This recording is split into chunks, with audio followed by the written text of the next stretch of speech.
once was a beautiful land second to only London itself, where a river ran through and the ocean bordered its coast. The hills did roll covered in trees into marshy eddies where limestone is said to be. In the days that were long the warmth was renowned, when the nights took over the frost did come down. Unto this glorious city a title was bequeathed, the name Bristol is what was reached. Tucked away just outside the city there lived a farmer and his wife. Satisfied was he to have started such a beautiful life. His happiness was boundless upon hearing the news that within his beautiful bride's belly a baby grew. To this terrain a child was born. His name was John, and to live a life of mundanity he was forsworn. As he grew he felt tethered down by the countryside as an ox does by its yoke. Many a long day he spent contemplating under the great oak. To him it did seem, in order to keep his oath, he must not stay in a life that he did loathe. With a great sense of purpose he did set about to become a brilliant doctor and help those who were poor and those with clout. He had a kindly manner and was handsome and tall. So likable was he that the shortest man did not feel small. His coat hardie was cut from a rough wool. It followed the fashion of those who fell below the king but higher than a fool. He was eager to learn and had a mind quick in step. When a problem was presented, to the solutions it ran, and until it was resolved, his brain never slept. From the seaside shores of John's birthplace to the farthest corners of this regal nation, crept a blight that left its streets littered with the dead during its duration. No family was left untouched as the sickness consumed its victims. Chills, fever, buboes, and those things that should be left unsaid were its symptoms. The Black Death, this plague, turned times of merriment into grievous moments. One's only solace for the poor souls who passed was God's atonement. Candlelight by tableside, a feast put out by mother. Now vanished are my sister and brother. Succumb they did, moaning in their beds. Now they lie in earth's final resting place, dead. Bearing all his witness, from sickbed to sickbed, John did travel. Just as fast the word of his doctoring spread, and it was not mere tittle-tattle. For a doctor in these times of serious illness, death no longer striking only the old, it was nearly impossible to keep from filling one's coffers with gold. As his purse did fill to almost bursting, poor John, a conscientious participant, found himself to the heavens cursing. This is not where his drive and determination were meant to lead him, saving the fact that his desire to serve was a fire within that would not dim. His tumultuous mind turned round and round, praying for a cure to be found. He began to observe his patients, of which there were many, trying tinctures of lavender and potions of vinegar as a remedy. As was common, he bled the invalid. Permanent harm came from the weakened state, and for this reason bleeding was proved invalid. Exhausted in body and perplexed of mind, by day he doctored, and by night a solution he did try to find. He had a slight fever, and with time it grew. At first he dismissed it as simply a lack of sleep, until he could not deny what he knew. In despair he grieved not for himself or his demise, yet for leaving all his patients and dreams unrealized. To his bed he retired, shivering and heaving, losing consciousness, assured that this life he was leaving. For 2 days there he laid, sweet neighbor Mary was his nursemaid. Another 2 days he fitfully slept, as the sickness raged. His body grew grotesque with blackened boils, and the air was heavy with the scent of sage. After 2 days more, the priest was called for.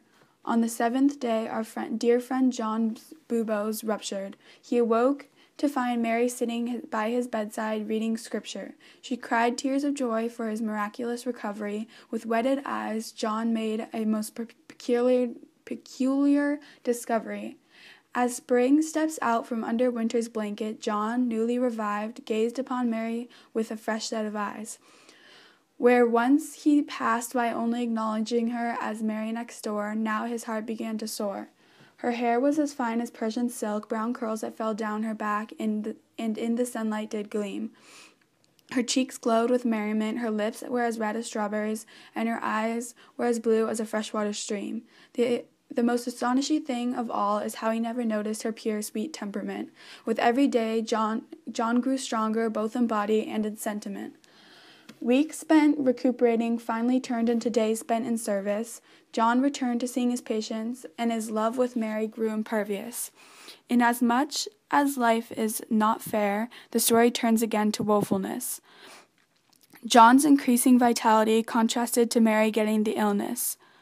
Not unaccustomed to death's dark knock, John's utter desperation at being witness to his fair love's fading blush felt like squeezing of his heart by arms of a clock.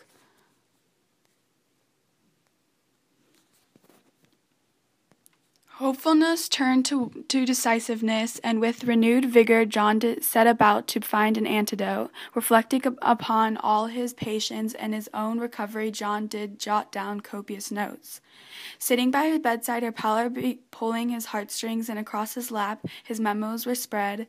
Appearing quite suddenly, a pattern took form in his head. That which was common amongst the cases of vitality were patients whose buboes opened and drained. Briskly he prepared to attend to Mary, followed through on the procedure, and her life force was regained. Maiden Mary mended, and with an eased mind John set back to work. Tending to the sufferers, he applied his new curative, and many a victim rose once again to the singing of the lark. So successful was he, the news was heralded across the land. John's business became quite grand. A revived knight to whom he attended appeared at court singing praise of John's talent. To the attention of the king this did reach, who exclaimed, "I need a doctor who is so valiant." A squire was sent out carrying a parchment with the king's personal seal. Upon arrival to him he handed the parcel, accompanied with a description of the king's wishes with zeal. After private conversation with Mary, off to the castle they went, and they did tarry. The king received them, and an offer he did extend for John to the king personally to attend. Assuredly John did accept, and one of his dreams came to be, another to follow when he got down on bended knee. John and Mary's nuptials were performed post-haste. Content was he, for no longer did he have any dreams to chase. Once was a land acclaimed to be more regal than all. A loving couple reposed in it, and theirs was the happiest tale talked about in the halls. Nestled in the wooded valleys, where the king and his knights went hunting, the river Thames did sit, and on its banks beautiful flowers bloomed, and bees could be heard humming. In the magical woods animals did roam. At any time of the day you could see their tracks in the loam. People often mistook the birds' lovely songs, thinking they were listening to a lute or a lyra being played all along. The Windsor Castle did rise majestically, appearing to pierce the sky. Looking out from the turret, you almost felt as though you could fly. This was a place called home, and where our hero and his loving wife did have their hearth, where the rejoicing took place of their first son's birth. They were thrilled to have this good fortune and named the child Thomas. He was a playful young fellow, quick-witted and filled with promise. He had the dark curls and blue eyes of his mother, the disposition and determination of his father. He grew quickly into a strong young lad, protected within the arms of prosperity. Often confused by the wealth and privilege and squalor of the poor, he questioned this disparity. Being a faithful and loving son, he felt torn. He spent many an hour under the alder tree feeling forlorn. He yearned for the countryside that his parents had left. He daydreamed about returning, but feared disappointing his family, for he knew he was blessed. He kept his feelings locked deep inside. Remembering to be grateful, he continuously tried. A day came when he felt as though he would crack. To his mother and father he ran, knowing that once he exposed himself, he would be unable to go back. To his delighted surprise, his parents accepted this announcement. They assured him that they understood, and he could not contain his excitement. With newfound strength, he started to make plans. He found he would inherit his grandfather's farm and toil the earth with his hands. Arriving at this conclusion, Thomas at last felt a sense of felicity. For him, it was a life of simplicity. He was sad to leave his old life behind, and for a short moment was tempted to turn around, although he knew that if he stayed, the life he was destined for could not be found. A tearful and joyous goodbye was shared amongst the three. Thomas set out to live his life with a feeling of glee. Life is an interesting chain of events. All the importance is found in how it is spent. Lived with all the fortune but empty of the soul, existence is unbearable, like a large gaping hole. Simply put, a life spent in indolence, wickedness, or greed is a life wasted indeed. Two men, both great, were born with opposite fates. They both left their homes for a new life in spite of the restraints. With hard work, kindness, and generosity, their lives were fulfilled, and they lived in a place of sincerity.